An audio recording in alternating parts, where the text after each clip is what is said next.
Assalamualaikum warahmatullahi wabarakatuh. Pencinta dakwah yang baik, konten kami adakan beberapa perubahan untuk perbaikan. Semoga semakin bermanfaat. Terima kasih. Assalamualaikum warahmatullahi wabarakatuh. Yang keempat adalah la yakhluwanna rajulun ma'amra'atin illa ma'azi mahramin. Tidak boleh berdua-dua lelaki dengan perempuan bila tak ada mahram. Puan Haji, saya nak bawa anak gadis ni sebentar, nak berjalan-jalan ke tepi pantai, ke tepi laut, ke tepi hutan. Tak boleh.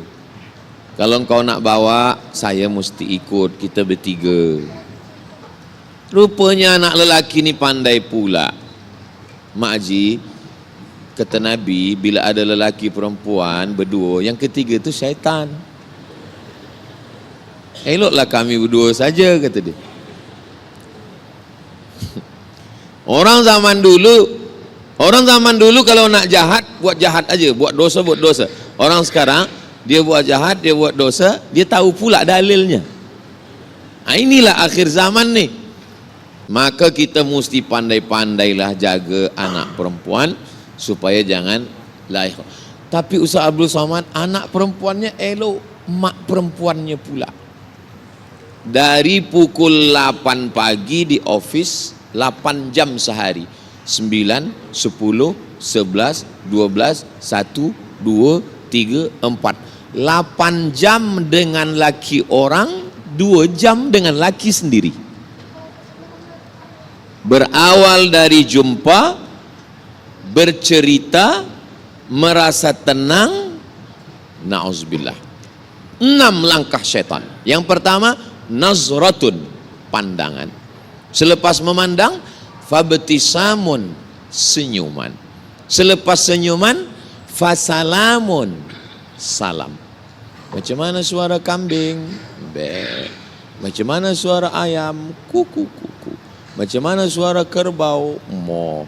Macam mana suara buaya? Hai sayang. Pertama, nazratun, pandangan. Yang kedua, fabtisamun, senyuman. Yang ketiga, fasalamun, salam. Yang keempat, fakalamun, mula bercakap. Yang kelima, famau'idun, temu janji. Yang keenam, faliqaun, berjanji. Habislah sudah. Makanya bunyi ayatnya, la tattabi'u khutuwatis syaitan, jangan ikuti langkah-langkah syaitan. Syaitan tidak ada pernah, maaf cakap, syaitan tidak pernah mengajak berzina. Dia hanya mengajak melangkah. Maka Islam datang memutuskan langkah itu. Ini dah macam abang saya, ini dah macam pakcik saya, ini dah macam guru saya, ini dah macam saudara saya. Berawal dari macam, berakhir dengan macam-macam. Waspadalah, setan belum pencen. Maka bunyi ayatnya, la taqrabu, jangan mendekati. Itulah pentingnya kita tahu. Saya bila ada jadwal ke Brunei Darussalam 4 hari. Hari Rabu, hari Khamis, hari Jumat, hari Sabtu bertolak. Macam mana puan jadual, macam mana bila, macam mana ini, semua WhatsApp, handphone saya tak ada password. Isteri saya tengok apa yang kami bahaskan, apa yang kami cakapkan. Begitu juga. Jadi kita kalau berkomunikasi dengan orang, tidak boleh lebih daripada apa yang kita hajatkan. Tidak boleh bercerita kepada orang membuat kita tenang, walaupun itu ustaz, walaupun kita guru. Ustaz Abdul Somad, saya nak menceritakan sesuatu nih, datang ke rumah. Kalau kita ke tempat makan, jangan, nanti saya membayar. Tak apa juga, bukan saya ni bakhil, pelit. Saya tidak mahu nanti jadi fitnah. Datang ke rumah, nanti isteri saya ada, dia akan dengar. Jangan tulis sini, Jangan kirim voicemail, jangan video call. Dan handphone tahu semua. Supaya apa? Sebab kita pun tahu, kita manusia juga. Orang jatuh bukan pada lubang yang besar, tapi dia jatuh pada kulit pisang. Kenapa? Kalau lubang besar dia hati-hati, takut. Tapi kalau kulit pisang dia, disitulah dia akan jatuh. Maka kita mesti berhati-hati. Ini tentang masalah berdua-duaan dengan yang tak mahram. Berangkat dari rumah pukul 7, masuk office kerja pukul 8, pukul 12, pukul 1 makan siang bersama, petang balik ada jam, sampai rumah mandi siap-siap maghrib, maghrib makan lepas isya, 9, 10 hanya 2 jam dengan suami dan anak, itu pun scroll WhatsApp, Instagram, Telegram, FB. Ustaz Somad cakap pasal FB, pasal Instagram. Ustaz pun ada Instagram juga? Ada. Yang mana Instagram Ustaz Abdul Somad? Yang follower 8 juta tu lah. Maksudnya yang belum follow lah. Isinya tak ada lain daripada tazkirah, nasihat, dakwah, tak ada macam-macam. Dan saya tak tahu passwordnya. Sebab yang isikan semua admin. Ini saya ambil gambar, saya bagi tahu admin. Awak masukkan ini, awak tuliskan ini, awak ini. Ini jangan, ini jangan. Saya tak tahu. Kenapa Ustaz tak tahu? Sebab bila saya tahu, nanti saya baca komen, saya balas balik. Halakam ru'un lam ya'rif qadrahu. Celaka orang yang tak tahu siapa dirinya. Saya yang paling tahu diri saya, kelemahan saya. Nanti bila saya buka macam-macam komen, saya tengok orang kirim message macam-macam, maka saya serahkan pada orang lain. Inilah yang membuat saya tak katakan saya selamat, tidak. Selamat kita tu nanti bila kita mati dalam keadaan husnul khatimah. Hidup masih panjang lagi. Kita tak tahu. Maka kita selalu berhati. Ini sekarang dalam watawasau bil haq watawasau bis sabr. Berikutnya yang kelima. Yang kelima adalah la tusafiranna mara'atun illa ma'azi mahramin. Jangan musafir bersama yang tak mahram. Lepas saya khutbah Jumat, turun daripada mimbar, datanglah seorang lelaki hendak mencium kaki saya. Saya tarik, dia tegak balik. Badan dia tegap. Dia menangis. Ustaz, saya cakap menangisnya tunda dulu. Saya nak ba'diyah Jumat. Dia tundalah, macam mana menahan air mata saya tak tahu. Lepas ba'diyah Jumat, apa masalahnya? Saya hantar isteri saya ke airport. Dia nak pergi keluar, nak kerja dengan bos. Saya katakan pada bos, bos tolong tengok dan jaga isteri saya ni. Kata bos saya akan jaga. Rupanya betul-betul dia jaga, Ustaz.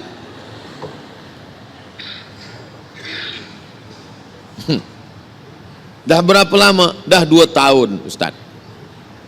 Macam mana ni, Ustaz? Putuskan daripada office dia, awak pindahkan tempat lain, awak pegang handphone dia, putuskan kontak, jaga.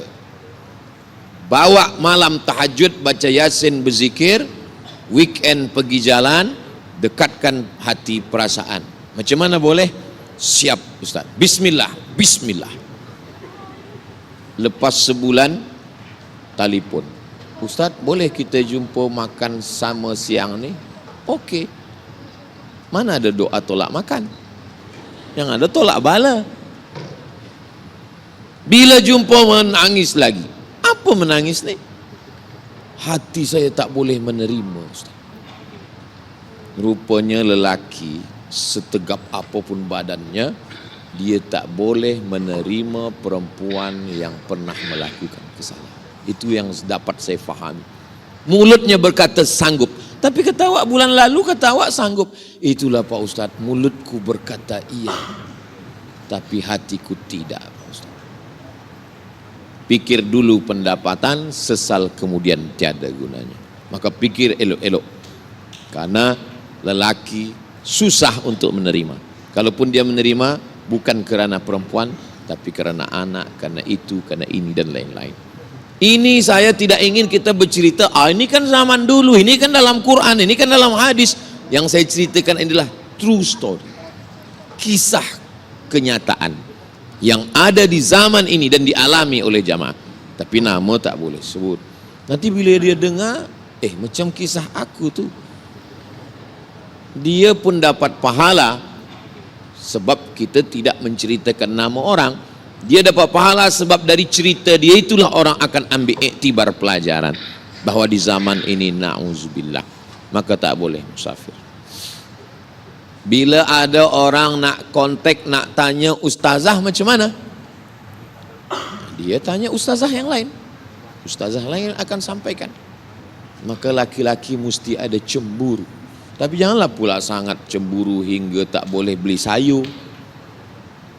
Kenapa kita siang ni tak ada makan, tak ada ikan? Itulah abang cemburu, aku nak beli ayam cemburu, nak beli itik cemburu.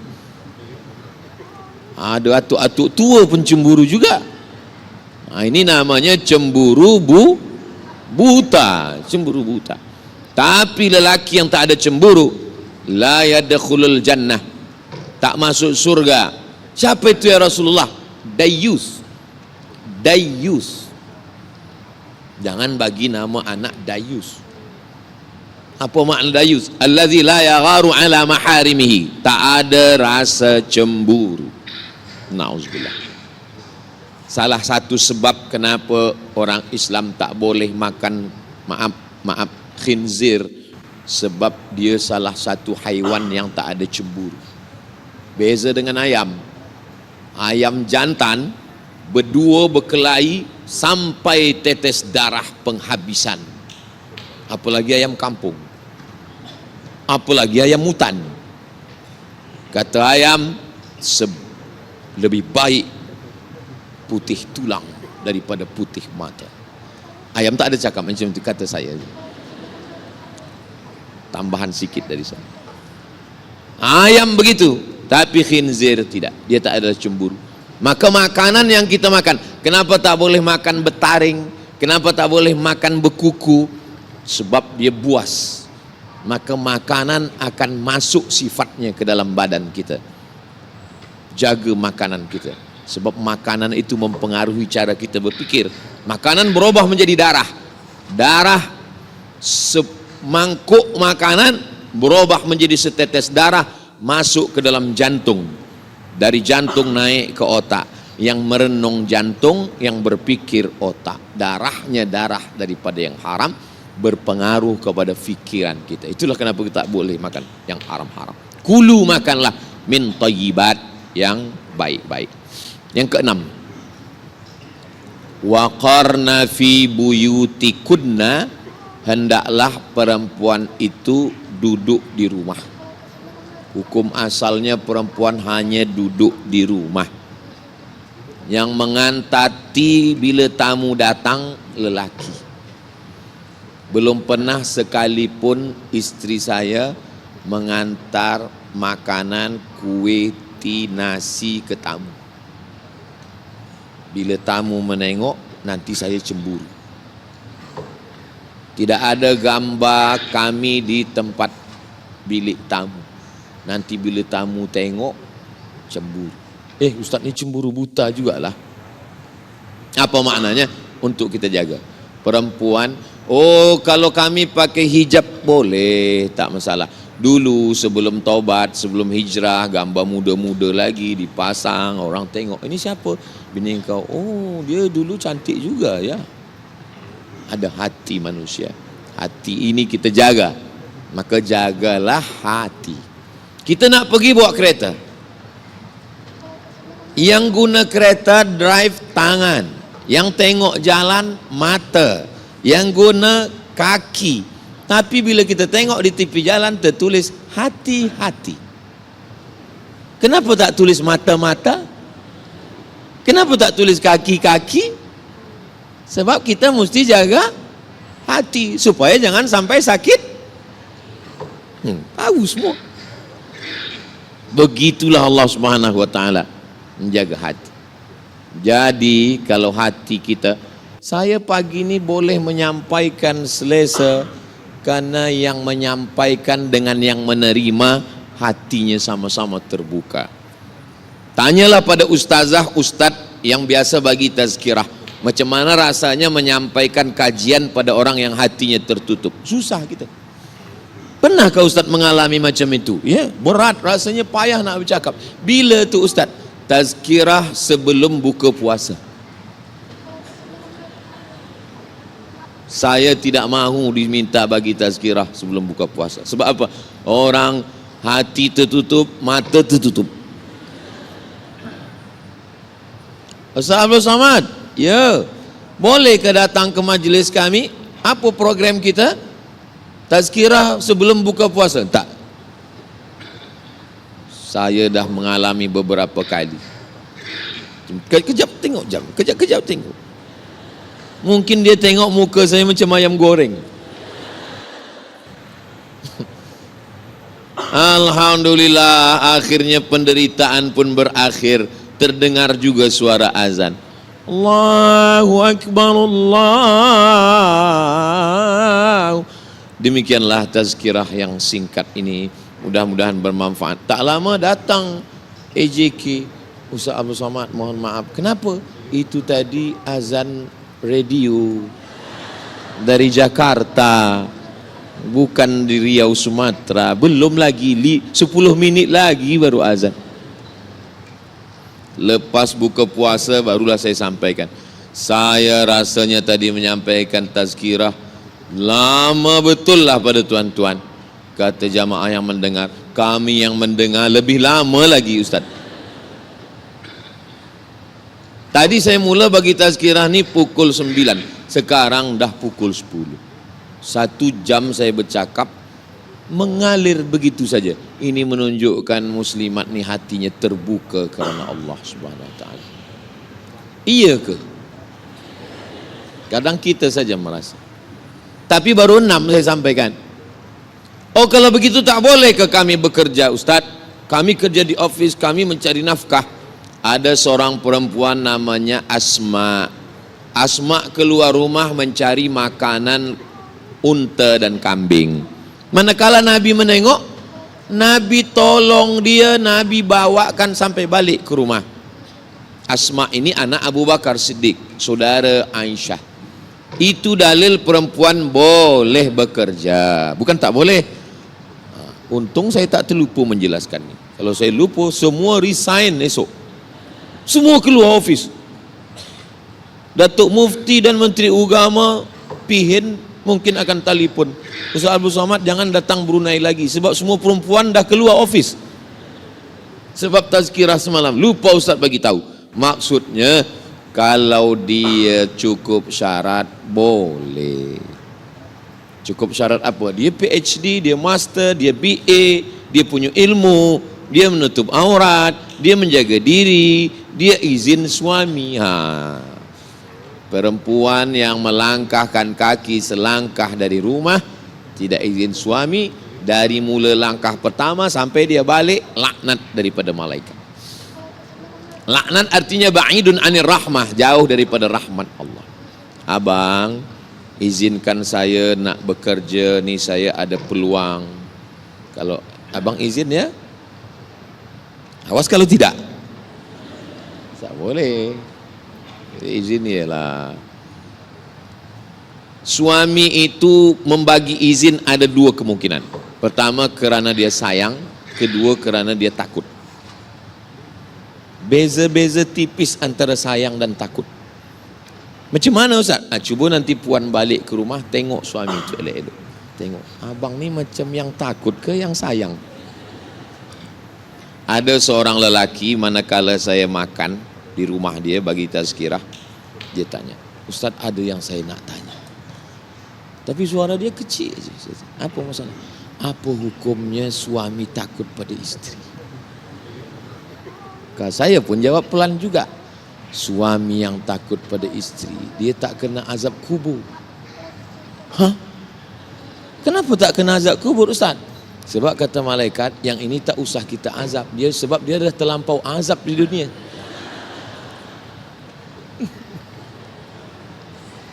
Semua perempuan itu yang membebel, yang bercakap, itu semuanya bukan kerana dia jahat, tapi kerana dia ingin suaminya selamat. Betul? Nah, betul, mengaku semua. Abang di mana, balik pukul berapa, mana duit, ini ada kain, jangan lupa bawa sembayang, ini dah sembayang atau belum, miss call, ini dah di mana, dengan siapa, di mana, tanya. Kenapa Ustaz tahu? Sebab banyaklah jamaah kejap-kejap ambil gambar dengan saya, kejap-kejap ambil gambar, lama-lama saya, awak dah ambil gambar hari ini 3 kali, kenapa? Nak kirim pada orang rumah Ustaz. Sebab bila saya kirim ke dia dengan Ustaz, dia tenang. Engkau dengan siapa? Aku dengan kawan yang mancing. Oh, kamu mancing apa ni? Mancing masalah. Dengan siapa? Dengan Ustaz Somad. Alhamdulillah. Padahal dengan saya kejap je, lepas tu dia pergi.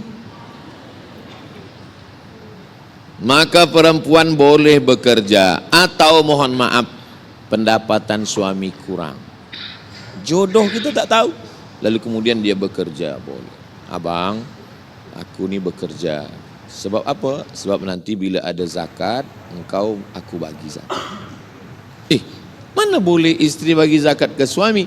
Suami dapat duit, isteri dapat duit. Apa beza duit isteri dengan duit suami? Pada duit suami ada hak isteri, nafkah namanya. Tapi pada duit isteri tak ada hak suami. Duit puan 100% untuk puan. Tak ada hak anak, tak ada hak suami, tak ada untuk air, tak ada untuk lampu, tak ada untuk kereta, tak ada, semua 100%. Yang lain suami bayar. Tapi apa kata seorang isteri? Aku bagiin kau ni semua. Jangankan duit ni, nyawa aku bagi. Satu-satunya kesalahan aku dalam hidup ini adalah jatuh cinta pada kamu. Orang kalau sudah sayang, semua dia bagi. Yang last sekali, yang ketujuh adalah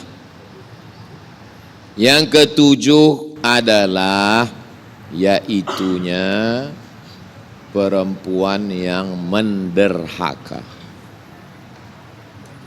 Kalau perempuan itu salataha, somat saumaha, melaksanakan salat khamsaha, 5 waktu, melaksanakan puasanya, dia baik, maka dakhalatil jannah min haitsu sya'at. Dia masuk surga dari pintu mana saja yang dia suka. Ada orang bersedekah, masuknya dari babus sedekah. Ada yang rajin puasa, masuknya dari pintu babur rayyan. Ada yang suka berjihad, masuk dari babul jihad. Tapi istri yang solihah, kata Allah Ta'ala, masuklah engkau ke surga dari pintu mana saja yang kamu mahu. Mudah-mudahan puan muslimat semua masuk dalam golongan itu. Ya Rasulullah, bagaimana perempuan yang solihah itu? 3. Idza ra'aitaha sarratka. Kalau kau tengok dia, senang hati. Kalau kau tengok dia, senang hati, maka berusahalah untuk menyenangkan. Kalaupun bersoleklah untuk suami. Ustaz, boleh ke rambut saya celup 3 color? Yang tengok siapa? Yang tengok suami saya. Boleh. Tapi banyak orang sekarang bila dia bersolek, ditengok laki orang. Bila dengan laki dia sendiri, tak usahlah kita sebutkan. Maka kemudian, idza amartaha ata'atka, kalau engkau perintah dia patuh dan taat. Wa idza ghibta anha, kalau engkau pergi, hafizat, dia jaga. Harta engkau, anak engkau dia jaga. Senang mata engkau menengok, patuh engkau perintah, dan bila engkau pergi, anak dan harta engkau dia jaga.